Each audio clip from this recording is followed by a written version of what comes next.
영성일기 쓰는 일에 대해서 여전히 마음에 좀 확 열려지지 않으신 분들이 있으신데 한국교회 전체의 정서입니다. 실제로 주님과 이렇게 친밀한 어떤 관계를 맺는 사람이 극히 적기 때문에 그렇습니다. 아주 훌륭하고 또 정말 존경이 되는 그런 분들이 계십니다. 정말 수도원적인 영성을 가지고 계신 분들.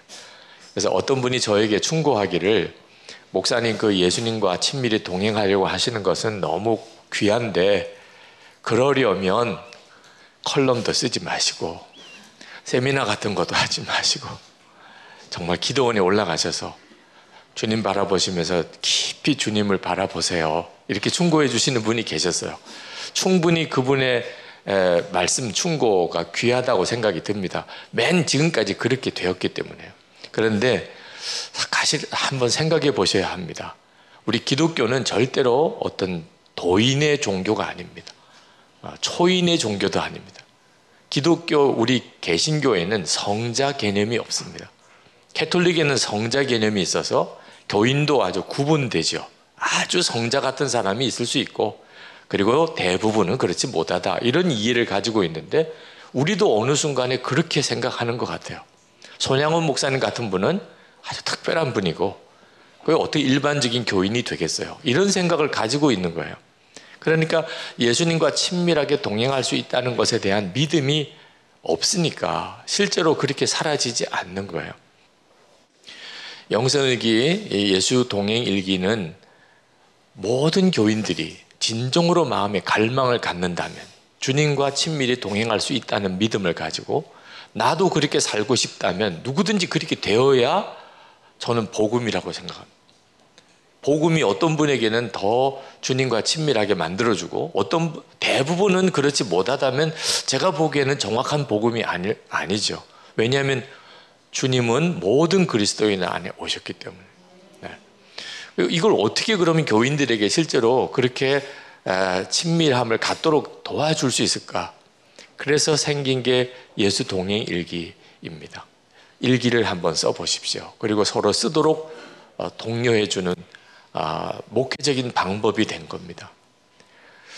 오늘 말씀을 한번 같이 보겠는데요. 잠언 4장 23절입니다.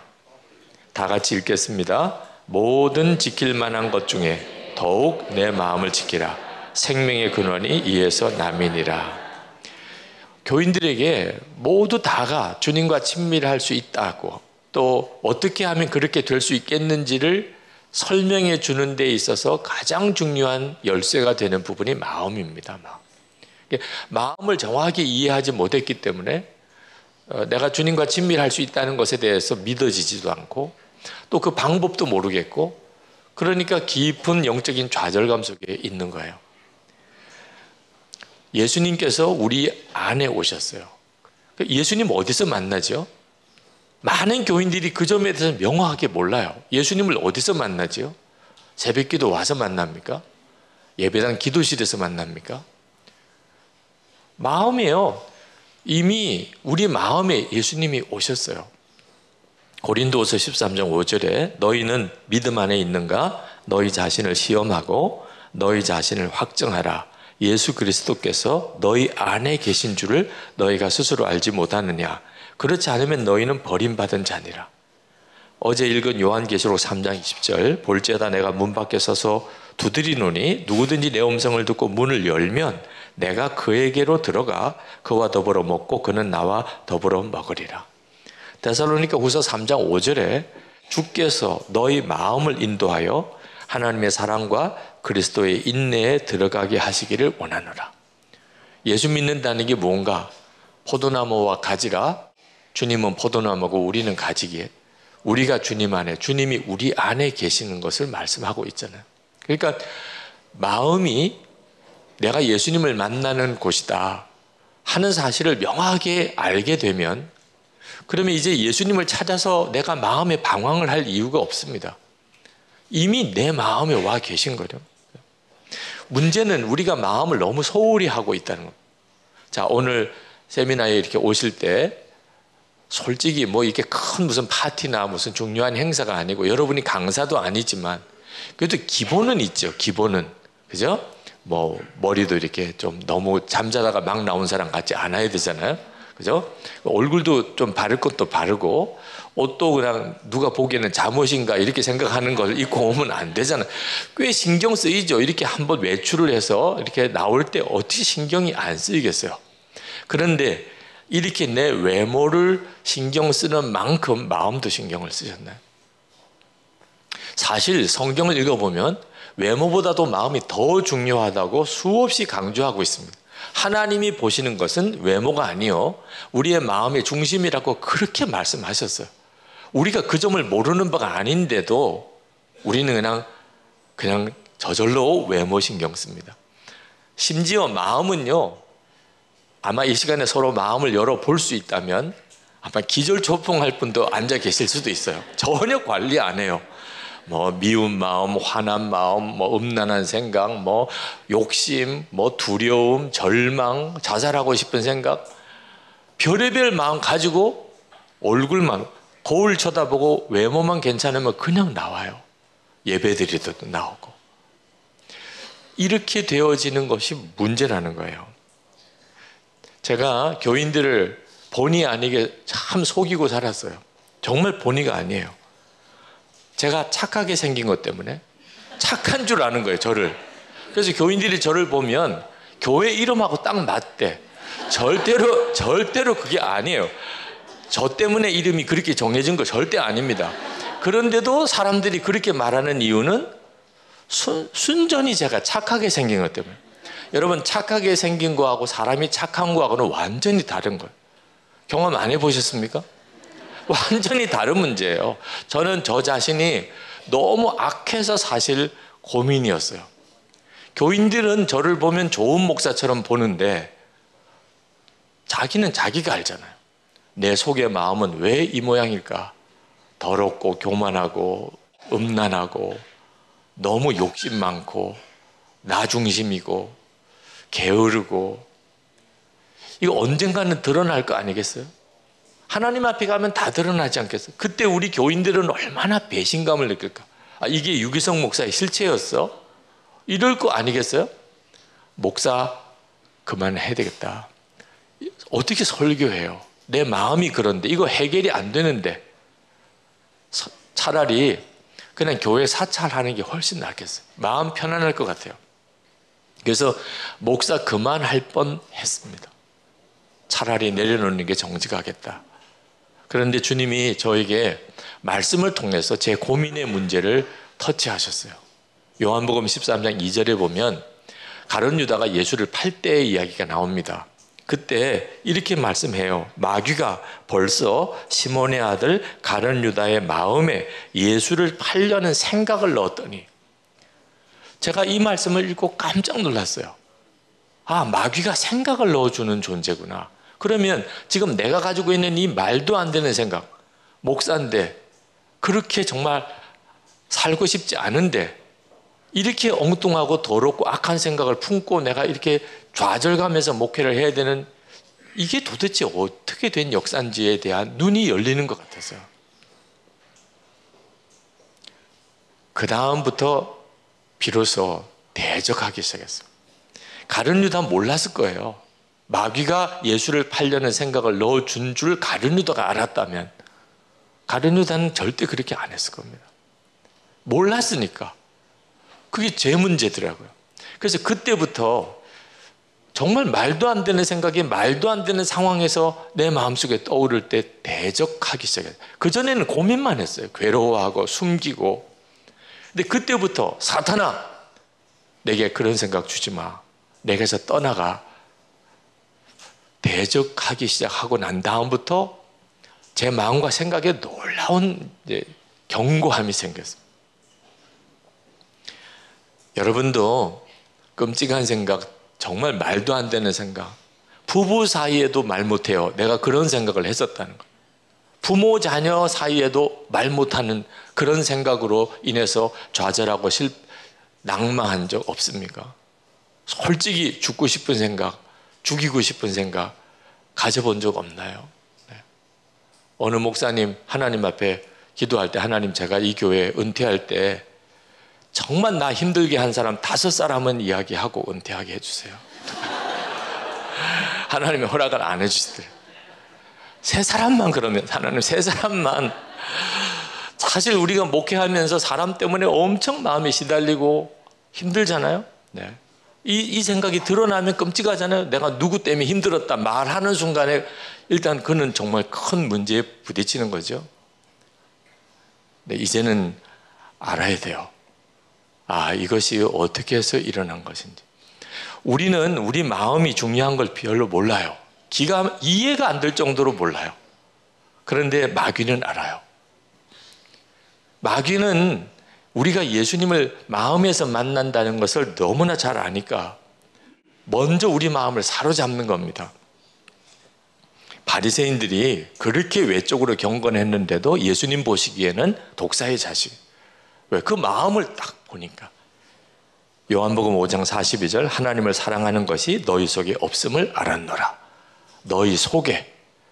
제일 중요한 거는 우리 마음 속에 무엇이 있느냐 하는 겁니다. 아나니아와 삽비라 부부가, 베드로가 말했죠. 사도행전 5장 3절에 아나니아야 어찌하여 사탄이 내 마음에 가득하여. 그리고 4절 중간에 어찌하여 이 일을 내 마음에 두었느냐. 마귀가 주는 생각을 품어버리는 거예요. 많은 사람들이 숨겨버리는 거예요. 그러니까 이게 숨기는 게 품는 겁니다. 그냥 그 생각을 버리지 않고 품는 거예요. 그렇게 내 마음을 지키라 하시는 이유가 이제는 깨달아져야 돼요. 생명의 근원이 이에서 난다는 거예요. 우리의 마음에. 그 생명이 누구죠? 예수 그리스도 아닙니까? 어느 여집사님이 머리에 스카프를 쓰고 남편과 함께 기도받으러 들어오셨어요. 보니까 암 환자예요. 네. 7년 만에 다시 암 재발했어요. 무슨 마음과 정신이겠습니까? 남편의 얼굴도 흑빛이에요. 암 치료받고 항암 치료까지 받고 7년 동안 그렇게 회개 많이 했대요. 제가 그 이야기 듣는데 이분 정말 오래 못 살겠구나 그런 생각이 들어요. 무슨 죄 때문에 내가 이런 암에 걸렸을까? 하나님 용서해 주세요. 생각 안 나는 것까지 다 하나님 깨닫게 해주셔서 용서해. 이러고 7년을 살았으면 암 아닌 사람도 암 생깁니다. 그래서 제가 그 집사님께 기도만 받는다고 해결될 문제 아닐 것 같습니다. 집사님, 암이 더 커요? 예수님이 더 크세요? 지금 집사님 안에는 암도 생겼고 집사님 마음에는 예수님도 계신데 어디가 더 커요? 예수님이 더 크시대. 하여튼 우리나라 사람들은 정답 찾기에는 선수예요. 예수님이 더 크시대. 그런데 왜 지난 7년 동안 암만 묵상하고 사셨어요? 고개를 숙이고 가만히 있더라고요. 그러니 몸이 어떻게 견딥니까? 지난 7년 동안 예수님도 잊어버릴 정도로 암만 묵상하고 사셨다면 이제는 반대로 해보셔야 돼요. 암보다도 비교할 수 없이 크신 주님의 마음에 계신데 이제는 주님만 묵상하고 사느라고 내가 암인 것도 잊어버릴 정도. 집사님이 이렇게 하셔야 집사님 살아납니다. 주님이 집사님을 다시 일으키십니다. 그렇게 하기로 약속하고 이제 기도해드리고 갔는데 저희 교회 찬양팀에 서 계세요. 머리 다 빠져 스카프 쓰고 오신 분이 머리 긴 머리로 찬양하시는 모습을 주일 예배 때 이렇게 봅니다. 정말 참 놀라운 일이죠. 예수님께서 마음밭 이야기를 하셨는데 다 아시는 이야기니까 그냥 요점만 말씀드릴게요. 길가와 같은 밭은 이미 마음에 마귀가 왕노릇하고 있으니까 그 사람에게 말씀도 들어가지도 않습니다. 그런 사람은 말씀 들을 때 오지도 않아요. 와도 그냥 계속 졸기만 하고 일찍 도망가는 사람. 그런데 말씀의 은혜는 받는데 말씀의 역사가 일어나지 않는 경우 두 경우를 말씀하셨는데 하나는 돌밭, 하나는 가시덤불 같은 밭. 이 돌밭은 마음에 두려움이 가득한, 말씀대로 살면서 고난을 당할까 봐 두려움이 가득한, 가시덤불은 말씀대로 살면서 재정적인 어려움에 빠질까 봐 염려에 가득 찬 사람. 이 두 가지 경우를 말씀하시면서 이런 경우는 은혜는 받는데 말씀의 역사는 전혀 안 일어난다는 거예요. 자, 이 말씀이 진짜 주님의 말씀이라면 우리는 마음에 두려움이 생기거나 염려가 생기면 빨리 해결해야 됩니다. 이보다도 더 큰 문제가 어디 있어요? 두려움과 염려가 있으면 말씀을 들어도 아무 역사가 안 나타난다니까. 그런데 참 안타깝게도 두려움과 염려를 어쩔 수 없는 일처럼 그냥 가지고 있어요. 이 두려움과 염려를 마음에 품고 있다는 게 얼마나 심각한 문제를 일으키는지 큰 문제 아닌 것 같아요. 그게 무슨 뭐 살인죄예요, 뭐 강도짓이에요, 무슨 음란죄예요. 두려워하고 염려하는 마음이 내 속에 있는 게 무슨 큰 죄예요? 아닙니다. 여러분, 이 컵에 담긴 물, 제가 말씀을 전하다가 혹시 목이 말라서 이 물을 마신다고 합시다. 그리고 내려놔요. 별 문제 아니죠? 이 컵, 물 들어있는 이 컵이 뭐 무거우면 얼마나 무겁겠어요. 그런데 한번 이렇게 생각해 보세요. 제가 이 컵을 강의하는 내내 들고 있다고. 여러분이 짜증날 거예요. 여러분이. 아니, 목사님 저거 좀 내려놓지. 보기만 해도 그냥 너무 힘들어. 아니, 실제로 제가 컵 이걸 계속 들고 있다면요, 한 5분쯤 지나고 10분쯤 지나면 팔이 막 아파오기 시작합니다. 제가 하루 종일 지금 이 컵을 들고 다닌다고 생각해 보세요. 저녁이면 진짜 어깨에 엄청난 무리가 올 거예요. 하루 동안도 이 자그마한 컵 하나 하루 동안 들고 다니는 것도 이 정도로 어렵다면 마음의 두려움과 염려를 한 달, 두 달, 6개월, 1년을 품고 있으면 어떤 일이 벌어지겠냐 말이에요. 절대로 작은 거 아닙니다.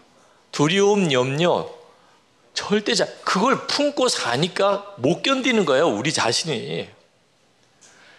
예수님 바라보자, 항상 주님 생각하자, 그게 뭐 큰일 같이 생각이 듭니까? 그래서 별 관심을 안 갖는 분들도 계세요. 그런데 계속 내 마음에 주님을 생각하면서 한 달을 살고 6개월을 살고 1년을 산다고 생각해 보세요. 어떻게 인생이 안 바뀌겠습니까? 내 마음에 항상 주님을 생각하는 것이 지속적으로 한 달, 6개월, 1년을 간다면 우리에게 세상이 뒤바뀌는 것 같은 큰 체험이 필요한 게 아닙니다. 그런 체험 때문에 오히려 망가진 사람도 많습니다. 하나님은 가장 안전한 완벽한 복을 주셨습니다. 항상 주님과 동행하는 거죠. 비록 내 사역이 조금 어려운 고비를 지나가기도 하고 말도 안 되는 사람을 만나기도 하고 그래도 주님은 늘 나와 같이 계셔 주시는 그 은혜, 그게 가장 완벽한 은혜라니까요. 여러분, 음식 굉장히 까다롭게 드시잖아요. 국에 바퀴벌레 들어있으면 어떻게 하세요? 손으로 이렇게 집어서 그 국물 하나라도 이렇게 다 털어서 바퀴벌레만 빼고 국은 잘 마십니까? 그런 분 한 분도 없으실 거예요. 국통 전체를 갖다 버리죠. 그 바퀴벌레가 들어있는 국통 전체를 버리는 거지. 그죠? 집은 또 얼마나 그렇게 철저하게 지키십니까? 아니, 세미나 끝나고 집에 갔더니 전혀 모르는 어떤 남자가 구두발로 안방에 들어가 앉아서 담배를 피고 있다면 이거 진짜 정말 상상하기도 싫은 일이잖아요. 그때 여러분 어떻게 하십니까? 아유, 담배 피고 계셨군요. 죄송합니다. 제가 불쑥 들어와서. 이럴 분 아무도 없을 거예요. 그런데도 음식보다 집보다 비교할 수 없이 중요한 마음에 이 온갖 쓰레기 같은 것들 다 들어와 있고, 아마 몸이 그랬다면 내가 마음에 받아들이는 것을 아무거나 다 받아들이고 품을 거 다 품고 듣는 대로 보는 대로 다 마음에 품고 산 몸 못 견딜 거예요. 진짜 무서운 게 내 마음속에 들어와서 앉아 있는데도 그걸 내쫓을 생각을 안 하니 그냥 괴롭다는 거예요. 마음이 너무 심란하대. 아니, 그러고 넘길 문제가 아니잖아요. 지금 예수님을 마음에 영접했다는 것은 항상 주님을 생각하고 있다는 뜻입니다. 여러분, 여러분의 마음에 누가 들어왔다면 무슨 뜻이에요? 여러분 결혼하실 때 어떤 자매가 마음에 들어왔어요. 하루 종일 그 자매만 생각한다, 그런 뜻이죠. 네. 어느 날 어느 형제가 마음에 들어왔어요. 하루 종일 그 형제만 생각나는 거예요. 그게 바로 마음에 누군가가 들어왔다는 거잖아요. 애를 낳고 보니까 내 마음에 아이가 들어왔어요. 우리 아이가. 그러니 이런 세미나에 앉아 있어도 아이 생각만 나는 거죠. 자, 예수님을 영접한 게 맞다면 그럼 뭘 뜻하는 거예요? 항상 예수님 생각하고 있다는 걸 말하는 거죠. 그 점에 대해서 내가 정말 정직한가에 대한 마음을 여러분이 점검해야 합니다. 마귀가 이걸 못하게 하는 거예요. 고린도후서 4장 4절에 보면 그 중에 이 세상의 신이 믿지 아니하는 자들의 마음을 혼미하게 하여 그리스도의 영광의 복음의 광채가 비치지 못하게 함이니 그리스도는 하나님의 형상인지라. 자, 마귀가 하는 일이 우리의 마음을 혼미하게 해서 그리스도의 복음의 영광의 광채가 비치지 못하게 하려. 자, 그리스도의 영광의 광채가 얼마나 빛나는 것일까요? 우리는 이론적으로는 알고 있습니다. 햇빛보다도 훨씬 강력한 빛. 사도 바울이 순간에 눈이 멀어버린 그런 강력한 영광의 빛이, 그 빛 자체이신 주님이 내 안에 오셨어요. 그런데 우리는 그 빛을 몰라요. 어떻게 이런 일이 있을 수 있죠? 지금 이 홀 안에 전등으로 환합니다. 그래도 손바닥으로 눈만 가려보세요. 깜깜하죠? 바깥에 나가서 오늘 햇빛이 참 좋은데 그 햇빛 눈 하나만 딱 가리면 그냥 깜깜해지잖아요. 지금 현재 우리의 마음의 심령의 상태입니다. 마귀가 내 마음만 혼미하게 해버리면 주 예수님을 모시고 살면서도 그 복음의 영광의 광채를 전혀 알지 못하고 산다니까. 결국은 우리 마음 안에 내가 도대체 이 분별을 잘 해야 하는 겁니다. 마귀에 의해서 내가 눈이 가리고 있는 거 아닌가. 마귀의 목적은 딱 하나입니다. 딱 하나밖에 없어요. 예수님만 바라보지 마. 이게 우리에게는 가장 중요한 문제고 결정적인 일이니까 마귀가 그것만 하지 마. 나머지는 다 허락해요. 어떤 거? 목회 열심히 하는 거. 아, 해봐. 교회가 자꾸 부흥돼요. 교회는 자꾸 늘어나요. 이건 뭐 완전히 흥분 상태에 빠져 있습니다.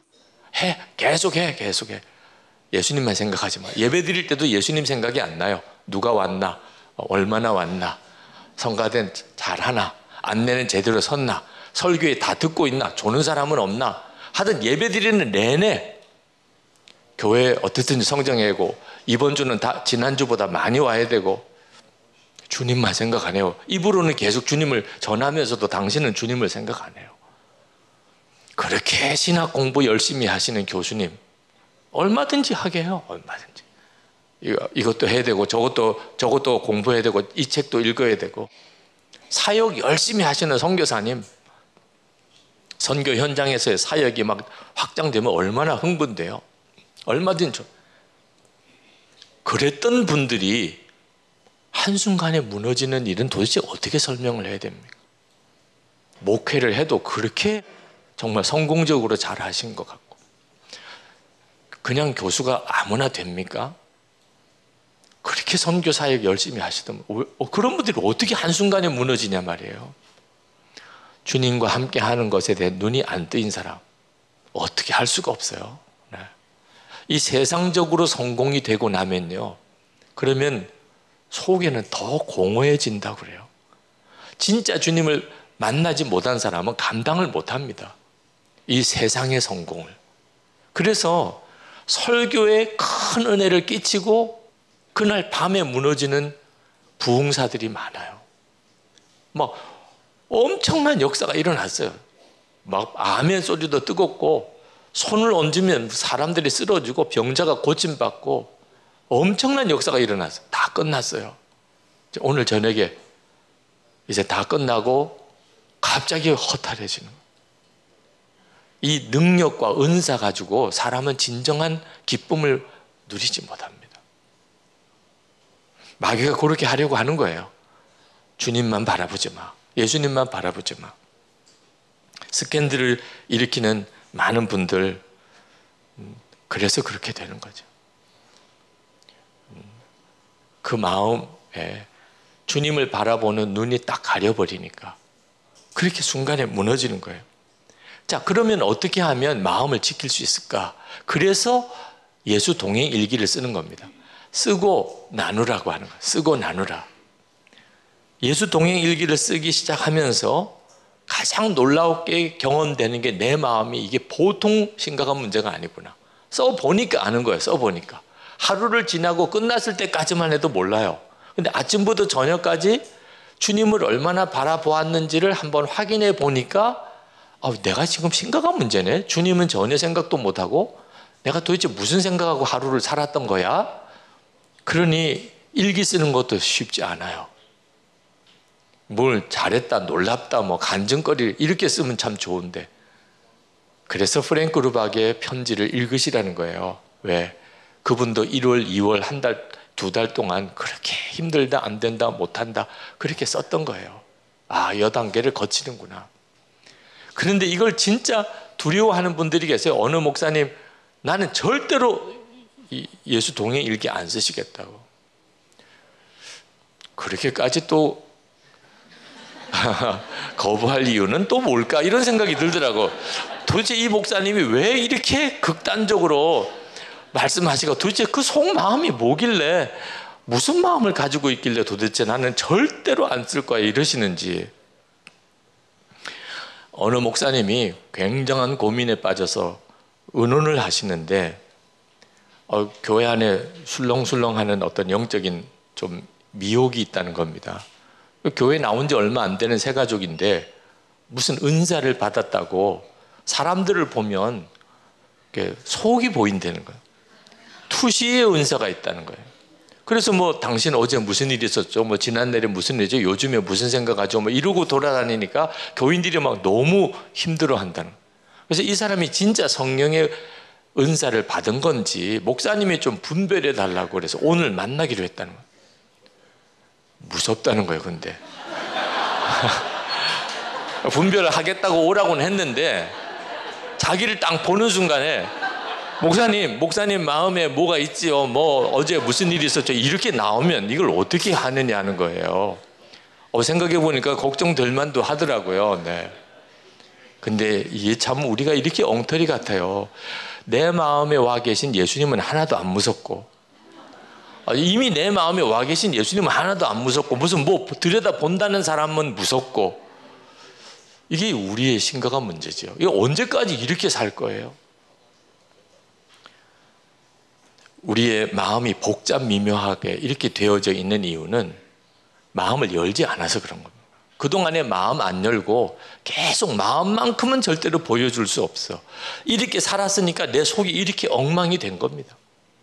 솔직히 지금 목사님 사모님들 여기 와 계시지만 집 열쇠 달라고 그래가지고 제가 지금 여기 계시고 저만 집에 가면 끔찍한 생각을 하시는 분도 계실 거예요. 그런 일은 절대 있으면 안 돼. 미리 제가 오늘 목사님 집에 방문할 겁니다. 그러니 오시면 열쇠를 저에게 주세요. 요랬다면 아마 오늘 아침에 아무리 바빠도 정리할 거 정리하고 강사 목사님 우리 집에 오신대 하다못해 교회 사찰 집사님이 집에 와서 뭐 고친다고 하더라도 치울 건 치워야지 설거지도 하고 우리 사모님 깔끔하게 하고 사시네 이렇게 보여야 하지 않을까 이런 생각이 들잖아요. 누가 내 집에 온다고 생각하니까 그때부터 정리가 되는 거잖아요. 내가 마음을 열겠다고 생각하니까 내 마음을 이렇게 두면 안 되겠다 그렇게 되는 거죠.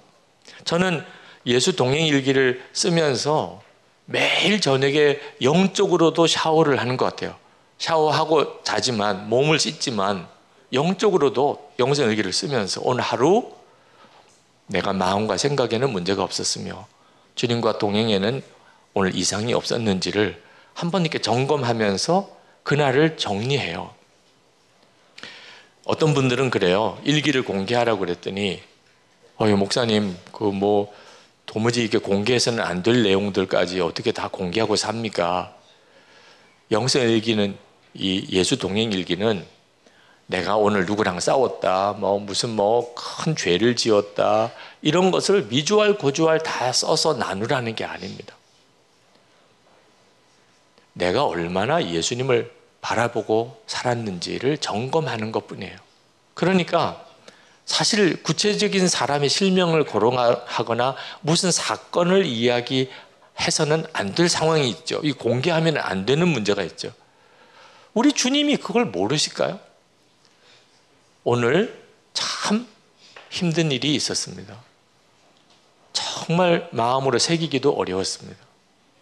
그래서 나도 모르게 좀 거친 말도 하고 그것 때문에 마음이 너무 많이 상합니다. 근데 제가 그 순간에 주님을 바라보지 못했다는 것을 깨달았습니다. 충분해요. 네. 예수 동행 일기는 주님과 동행하는 것 자체를 점검하자는 거지, 내게 있었던 것 미주알 고주알 다 쓰라는 거 아닙니다. 때때로 마귀가 주는 생각을 내 생각인 것처럼 말해버리는 사람이 있어요. 자기는 뒤끝이 없대. 네. 자기는 솔직하대. 아니, 솔직한 건 좋은데 마귀가 주는 생각을 자기 생각인 것처럼 말해버리면 이건 엄청난 문제를 일으키는 거예요.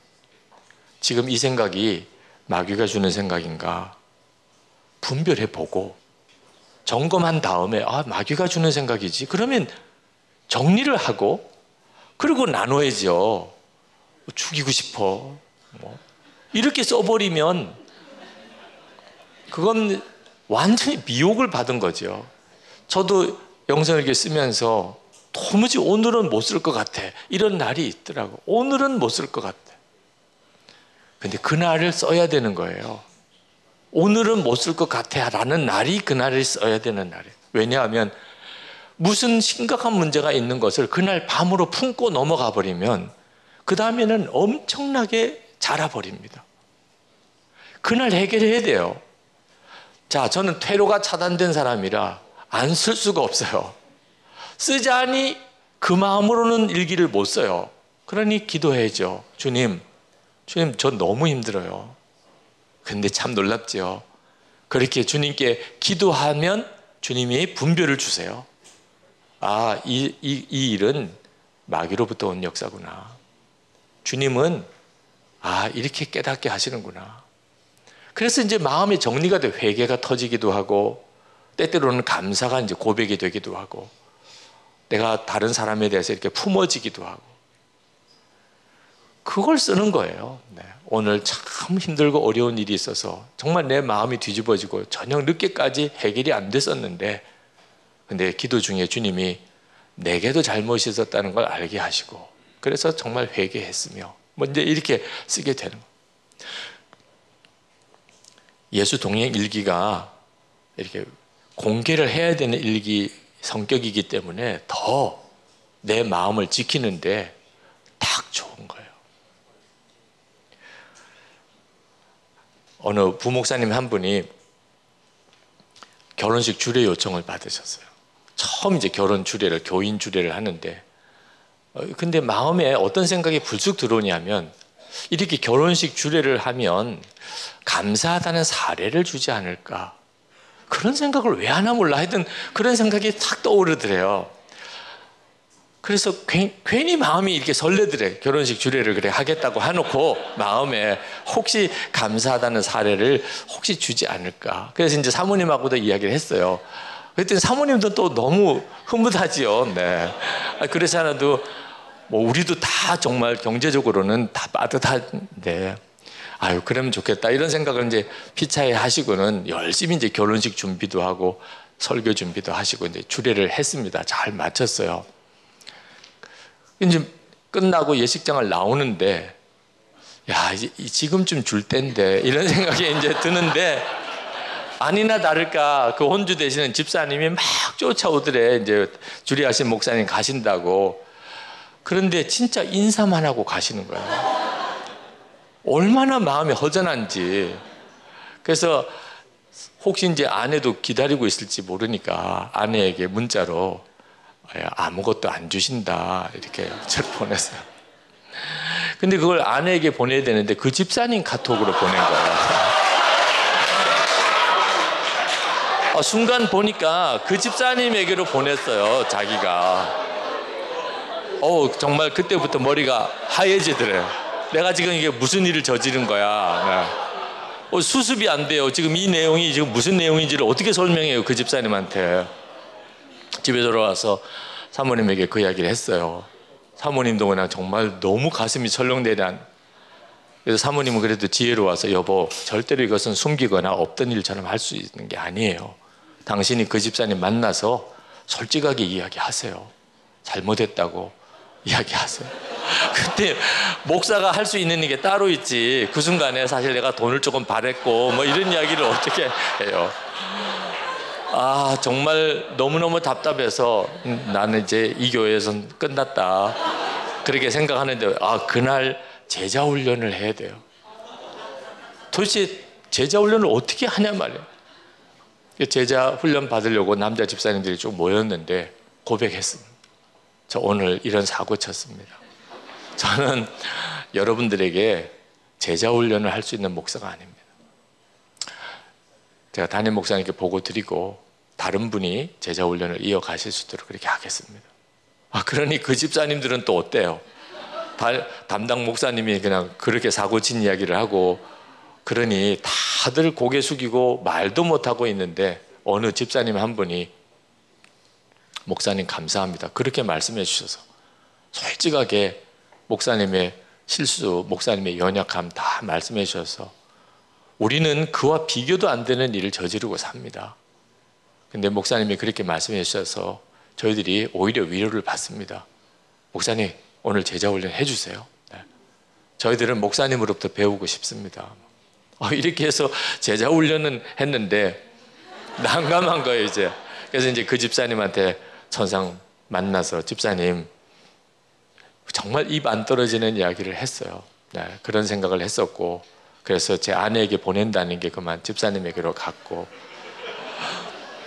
그 집사님이 뭐라고 말하겠어요 그런 순간에. 그런데 한참 있다가 목사님 정직하게 이야기해 주셔서 감사합니다. 충분히 저는 이해합니다. 목사님이 그러실 수 있다는 걸. 그런데 목사님이 그렇게 정직하게 저에게 말씀해 주신 것 때문에 너무 감사합니다. 제가 평생 목사님의 기도 후원자가 되겠습니다. 이제 이렇게 해서 잘 맞췄어요. 그리고 이제 저에게 와서 그 이야기를 하시더라고요. 자, 마음을 열고 산다는 일이 진짜 어려운 일인 것 같은데 상상이 안 될 정도로 사실 고통스러울 수도 있어요. 그런데 아셔야 돼요. 그게 사는 길이에요. 저희 교회 목사님들 사이에 분위기를 잠깐 말씀드리려고 한 거예요. 매일 예수 동행일기를 서로 쓰면서 지내다 보니까 부부 사이에 아이들의 문제, 또 이제 교우들과의 관계, 무너지기도 하고 힘들기도 했던 내용들 서로 이렇게 고백을 하면서 하나님이 우리 가운데 하시는 일은 우리가 마귀에게 넘어지지 않게 하는 것. 마음이 완전히 마귀에게 뺏기지 않게 하는 거죠. 마음을 지키는 일을 하는 거예요. 어느 목사님이 이 음란죄에 빠져서 상담을 오셨어요. 6살 때 그가 동네 아저씨한테 성폭행을 당하고 그리고 이제 음란의 영에 사로잡히게 됐다는 겁니다. 근데 멀쩡한 목사님이신데 그래 음란물에 완전히 매여 살았어요. 근데 이제는 더 이상 이렇게 살면 안 되겠다고 생각이 들어요. 그래서 교인들 앞에 이걸 고백하겠다고. 교인들이 나를 떠나라고 하면 떠날 각오도 하고. 그러나 제가 다시는 이제 이 일에 빠지지 않기 위해서 여러분들의 기도가 필요합니다. 이제 이렇게 고백을 하겠다는 거예요. 제가 목사님 진짜 떠날 각오하시고 하세요. 떠날 각오하시고 그렇게 이야기하면 교인들이 잘 받아줄 거다. 이런 기대를 가지고는 하지 마세요. 교인들이 안 받아주면 난 그냥 떠난다. 그러고 할 수 있다면 하세요. 그리고 그건 하나님의 역사 같으네요. 근데 그때 그 목사님이 갑자기 그런데 목사님 제가 그렇게까지 이야기를 했는데 여전히 다시 또 음란물에 빠지면 어떻게 하나요? 이렇게 이야기하시는 거예요. 사실 우리가 다 그런 고민을 가지고 있죠. 교인들에게까지 다 이야기하고 고백하고 이제 뭐 교인들도 다 그 점을 받아주고 기도도 해주고 뭐 이렇게까지 했는데 또 음란물에 빠지면 어떡하나요? 제가 그때 알았어요. 목사님의 진짜 문제는 그냥 마음이 괴로운 정도에 그치고 있다. 이 음란죄에 빠지는 게 얼마나 무서운 건지를 아직 목사님은 진짜 모르시고 계시겠어요. 그러면서 최근에 이제 그 추문으로 인해서 완전히 파탄이 난 목사님의 케이스를 이야기했어요. 굉장히 유명하고 잘 알려지신 분인데 그 목사님은 마음에 목사님 같은 이런 갈등이 없었을까요? 수도 없이 갈등하셨을 거예요. 성령의 근심이 있었을 겁니다. 그런데 결국은 다른 사람에 의해서 자기가 피해를 준 사람에 의해서 그 문제가 폭로됨으로 인하여 완전히 가정 파탄에 사역 다 파탄. 아마 그 목사님의 영혼은 구원받을 수 있을지 모르겠어요. 진심으로 회개하고 하나님 앞에 갈 때까지 정말 회개했다면 그 죄로 인해서 그가 지옥에 가지는 않을 수도 있겠지만 이 끔찍한 일은 참 너무 안타깝잖아요. 목사님이 저지르고 있는 그 음란한 일이 얼마나 무서운 결과를 가져오는지를 목사님이 아직도 모르니까 다시 돌아가면 어떻게 되나는 생각까지 하는 겁니다. 이건 진짜 파멸이에요. 그랬더니 그분이 비로소 목사님 알겠어요. 제가 왜 아직도 미련을 두고 있는지, 여전히 음란에 대한 미련을 제가 두고 있는 거, 제가 아직도 진짜를 눈뜨지 못했군요. 여러분, 우리 마음이 어떤 상태가 되는지 하늘과 땅 차이예요. 주님과 온전히 교제하고 나가기 시작하면요, 작은 죄가 없어요. 작은 죄가. 그런데 영적으로 둔감해지기 시작하면요, 심각한 큰 죄도 아무렇지도 않게 여겨져요. 그러니 이게 마음을 계속 열고 사는 일이 얼마나 중요한지 모릅니다. 그리고 우리가 목회하면서 정말 붙잡아야 될 게 예수님의 마음입니다. 예수님은. 우리 감리교회에 전도 참 열심히 하시는 젊은 목사님 한 분이 계신데, 어느 날 이제 그 동네에 알코올 중독자 전도 신방을 가실 때 이야기를 하셨어요. 그 교인들 전도대원들하고 같이 그 집에 전도 신방을 가는데, 그날따라 일이 너무 많아서 너무 피곤한 상태에 저녁에 전도를 나가려고 하다 보니 솔직히 마음으로는 그 사람이 집에 없었으면 좋겠다 이런 생각이 들더래요. 전도 나가면서 그 사람은 집에 없었으면. 왜냐하면 한 번 붙잡히면 서너 시간 술주정을 들어줘야 돼. 그 영혼을 구원하려고 하는 마음으로 가기는 가지만 이건 그날따라 너무 마음에 부담이 되는 거예요. 전도대원들이 또 다 모였기 때문에 안 갈 수는 없고 갔는데 집에 사람이 없는 거예요. 그 목사님 마음이 얼마나 기쁜지, 와, 오늘 일찍 집에 들어가겠구나. 근데 전도대원들은 너무 안타까운 거예요. 한 번 두들겨보고 끝날 문제가 아니에요. 그래서 또 두들겼죠. 없어요. 또 두들겼어요. 없어요. 전도대원들은 더 안타까워요. 이만하면은 안 계시다고 포기할 것 같은데 계속 더 두들겨 보라는 식의 이제 얼굴 표정이니 우리 7번까지 해봅시다. 마지막 7번째는 진짜 없었으면 좋겠다는 간절한 기도까지 나올 정도 였었다고 그러시는데 안 계신 거예요. 그러니 어떡합니까? 그 집 앞에서 전도대원들하고 같이 이제 그 영혼을 위해서 기도하고 그냥 그날 이제 집으로 일찍 돌아오셨어요. 편안하게 그날 저녁에 쉬고 그 다음날 새벽 기도를 가셨어요. 그때까지도 별 생각이 없었는데 새벽 기도 때 갑자기 주님의 말씀이 임했어요. 이놈아, 넌 어떻게 목사의 마음으로 전도하냐? 내 마음으로 해야지. 처음에는 그게 무슨 말인지 못 알아들었대요. 이게 지금 무슨 말씀이지?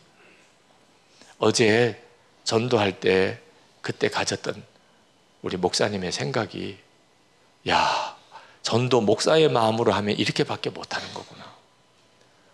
주님의 마음으로 해야지. 남편을 향한 마음도, 아내를 향한 마음도, 남편의 마음, 아내의 마음은 한계가 있는 거예요. 부모 마음 한계가 있는 겁니다. 교인들을 향한 마음도, 목사 마음 한계가 있는 거예요.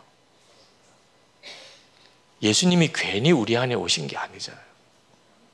주님의 마음을 품으라고 그렇게 말씀하셨잖아요. 예수 동행 일기를 그렇게 해서 쓰자고 하는 겁니다. 마음이 이렇게 중요하고, 그리고 마음에서 주님과 동행할 수 있음을 안다는 게 얼마나 놀라운 일인지. 이제 중요한 것은 그것을 얼마나 꾸준히 하느냐 하는 거예요.